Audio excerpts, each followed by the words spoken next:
Welcome back, my beautiful friends. You're listening to a moment of Zen right here on 710 WOR, the voice of New York, iHeartRadio. I'm your host, Zen Sams.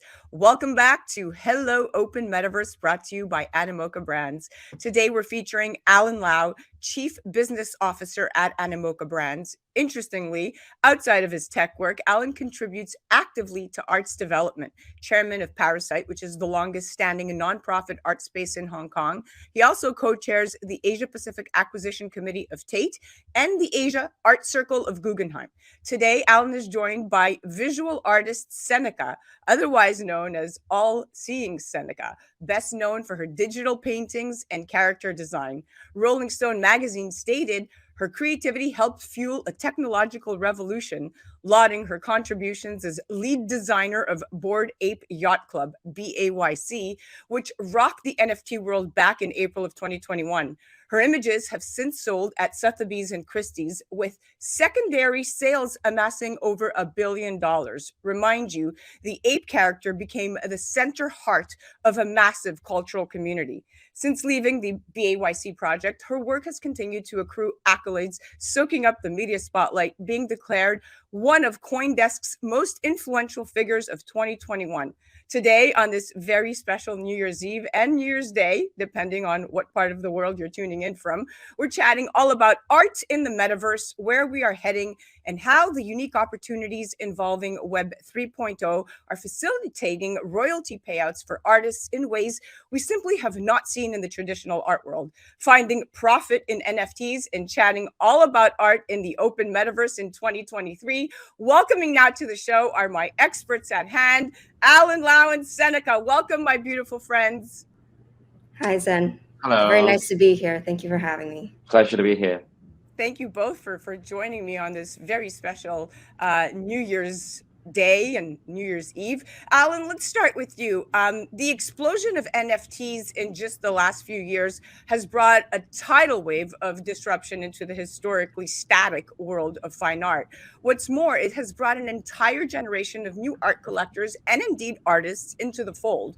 But what hasn't materialized is a bridge that will bring together the traditional art world and the burgeoning industry of digital art. The metaverse could become that very bridge as collectors and galleries explore how to bring some of the world's rarest art pieces into the virtual realm. Talk to me about what art looks like in the metaverse and where we are headed.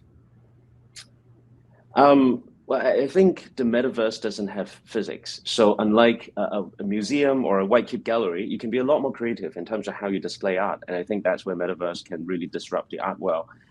So you can imagine a small painting would become a huge digital billboard in the metaverse, or it can become something that you wear, something that you own. It could be AR filter. So I think the way that art can represent itself could be a lot more creative, and there's a lot more flexibility in the metaverse. And I think that's one of the many things that will look very different to people. Certainly. I mean, the metaverse is going to open up a new world of accessibility, like you said, for people around the globe to enjoy art, and also bring a surge of digital art investors into the often inaccessible world of fine art. So it's an amazing bridge. Seneca, you are extremely talented and interestingly appeal to both the traditional art world as well as the digital one. You've effectively done what every other artist only dreams of, and you've managed to do this impressively both in the physical and digital worlds. Now, the idea has been represented in fine art, in literature and film, and even video games for years, but incorporating blockchain technology and NFTs takes this idea into a completely new realm.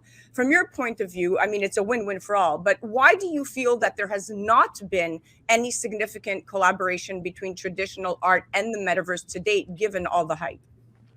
Well, first of all, thank you for your lovely introduction. But also, for one, I think collaboration can take many forms.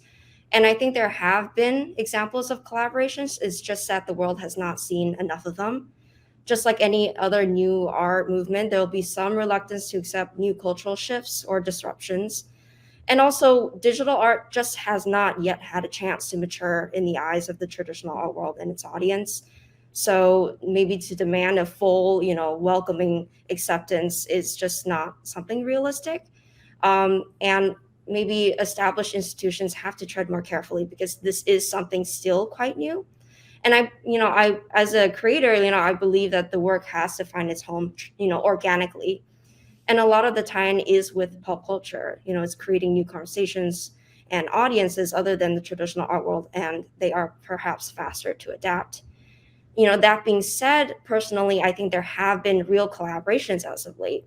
For example, the MoMA recently showcased a digital piece by Rafik Anadol, which is a huge deal in terms of shining more of a spotlight on the digital medium.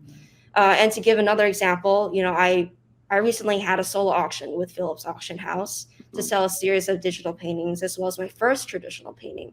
And all of that process included the blockchain technology, in the auction process and beyond. So that is a form of Web3 collaboration with the fine arts market. And I would say also, we look to Alan here as well, whose contributions as leadership with the museum M Plus in Hong Kong, they're very forward thinking and have placed great consideration towards the new digital art movement. And we need figures like him to continue to champion this craft and ultimately be tastemakers to tell our story. I certainly have a lot to look forward to in this medium, as a visual artist, both digital and traditional. And, with my footprint having done the Board Yacht Club and now beyond, I know I'm only just getting started. And I know a lot of my artistic peers in Web3 feel the same way.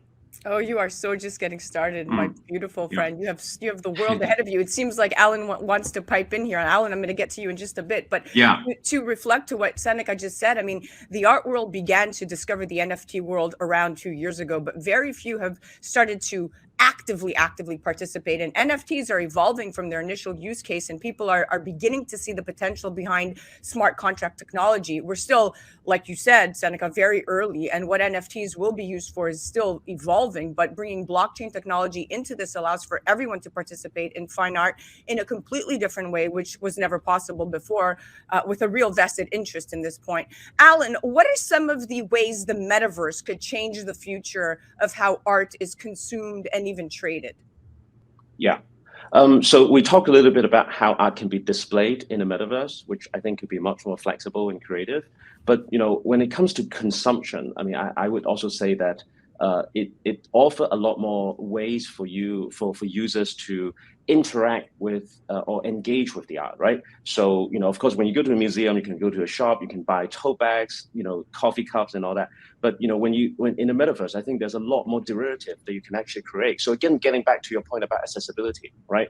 So we can have, I don't think they've done it yet, but maybe a Beeple, a Rafik can have a derivative, a version of the NFT which had a larger number of edition that you can own. It can be a digital item that you wear. It can be an AR filter that you actually adopt, and they can make it at a much more affordable price. So I think that's the flexibility that comes with digital art and NFT in particular. And I think a metaverse open up that possibility. Oh, without a doubt. I mean, art will not only be consumed in the traditional sense anymore, it's going to be participated in, and the community will be engaged and involved with artists in a completely new and really different way. And artworks will become ecosystems and complete movements in themselves. And artists will be at the forefront of this, earning a share of each and every sale and resale of their artwork in perpetuity. I mean, this is truly revolutionary. Seneca, I just want to add that it actually went the other way as well recently, right?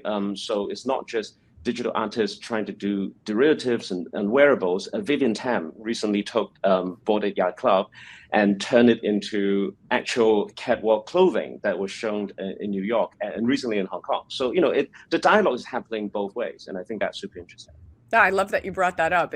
I was thinking it and you just said it. It's amazing. That was a great comment to that. Seneca, could the metaverse be the future of the museum? So in my opinion, the metaverse existed the moment that, people invested their lives online in a tangible way. And I think what the metaverse does so well is that it provides a way to make art and experiences more accessible, like what Alan had mentioned. I think you have to understand what a museum serves to do, right? It's an institution that preserves, curates, and showcases great art, both historically and culturally significant to the world. And at this point, I think in Web3, we're seeing great collectors, new galleries and collectives that are establishing their, collections per their taste. Certain groups have more specialized collections based, like on digital painting, generative, or AI. And since Web3 and the digital art realm is so new, I think groups of tastemakers still haven't had the time to cultivate that just yet. And, we're not seeing a museum, so to speak, at the same level as like the Guggenheim, purely because it just hasn't had the decades that institution has had to develop everything. But to answer your question, will there be a space in the metaverse that is digitally native and will have the same reverence as like Tate Modern or the Guggenheim? I say, why not? It's entirely possible. It's going to take that, its own form that's special to the online presence, I think.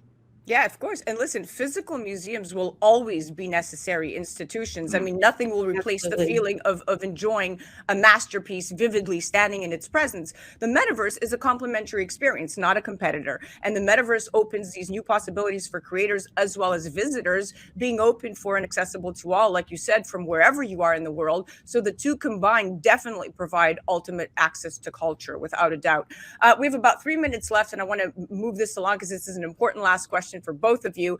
Alan, you can answer this one first, but blue chip artwork ownership through fractionalization makes it mass affordable for the first time to own art as an investment without the bureaucracy or paperwork that's necessary in traditional acquisition. And using cryptocurrency to purchase these artworks allows crypto natives to buy real world art, investment assets without needing to convert their crypto back into fiat. NFTs serving as proof of ownership for these assets makes the buying process as easy as a few clicks. This is the future. Talk to me about what NFTs and NFT royalties mean for the art world and for each one of you as artists and collectors. Alan, you could go first. Yeah, I think the royalty aspect in NFT is probably one of the major, most important innovation. Because I think for the longest time, artists has been cut out from secondary sale, and I think that's just unfair. I mean, they created the artwork, and they could be incentivized to maintain the quality of their produce and even on that particular artwork, right? So I think having royalty is just the right way, and I think the industry kind of started that way. Unfortunately, in the last couple of months, we've seen that there's been a race to zero and people trying to compete away and try to take royalty away. I think that's just unfair. I think that would destroy the industry. Napster has destroyed the music industry. Of course, it's rebirth afterwards in a different iteration. I don't think we need to make the same mistake here. So I think there are platforms like OpenSea which is standing up and holding up the principle and protecting artist royalty, and we need more platforms to do that. I love it. Seneca, what are your thoughts? Yeah, this is certainly a very important conversation, one that I'm very passionate about. I mean, the fact that we have a technology that can enable royalties in perpetuity is a complete game changer, right? Like Alan said, in the history of the art space, it's something like that has never really properly been, set in place or has been a standard. Artists have only been able to benefit from primary sales mostly. And now with royalties, they can share an upside and have tangible equity in what would be hopefully the upward trajectory of their career, which, would only continue to support their endeavors. And now we're seeing it become the lifeblood of the creator economy in Web3. And sometimes it is the main reason behind new artists coming into the space because of this promise, because of this encouragement, right? And also implementing royalties as a standard practice means that we're educating the younger education to appreciate the arts and the creative side of business that is normally not appreciated in the bottom line, and I would very much like to see it as a matter of principle moving forward. Oh, thank you so much for this very, very enlightening and very, very much needed conversation. I think edutainment and education about Web3 technology, NFT art, blockchain technology, and of course, metaverse is extremely important that we continue to have it. Inclusion for all. Also, make sure that we're including as many women in the process as possible. And I'm so glad that we had the honor to spend this very, very New Year's moment with the two of you. Thank you so much for coming on, guys. Thank you so much, Sam. Thank you, Alan. And Happy New Year. Happy New Year. Happy New Year, my friends. That was our Hello Open Metaverse segment brought to you by Animoca Brands. That was the awesome Alan Lau, Chief Business Officer of Animoca Brands. Definitely head to animocabrands.com to get involved in all the action. And you definitely have to check out Seneca. Head to her website, allseeingseneca.com, and all over the gram and Twitter, she's All Seeing Seneca. That's her handle. Make sure that at the end of the day, you really understand that the metaverse, we cannot allow it to be governed by Google, Apple, Facebook, and Amazon. This is a place, an island of happiness and freedom where cyber flanners are free to go from one experience to another with a focus on art and humanity. You're listening to A Moment of Zen right here on 710 WOR, the voice of New York, iHeartRadio. We'll be right back after this. A Moment of Zen is brought to you by Animoca Brands. As a worldwide industry leader in digital entertainment, blockchain, and digital property rights, Animoca Brands plays a key role in the future growth of the open metaverse. During unstable times like these in burgeoning industries similar to blockchain, it's important to realize that blockchain can and will survive and eventually flourish, and industry-leading companies like Animoca Brands will guide the transformation into the future. Animoca Brands will keep building a better and fairer Web3 ecosystem, create impact for better, and bring true digital property rights to all internet users through NFTs and the open metaverse. For more information and to become part of the excitement, go to animocabrands.com. That's animocabrands.com.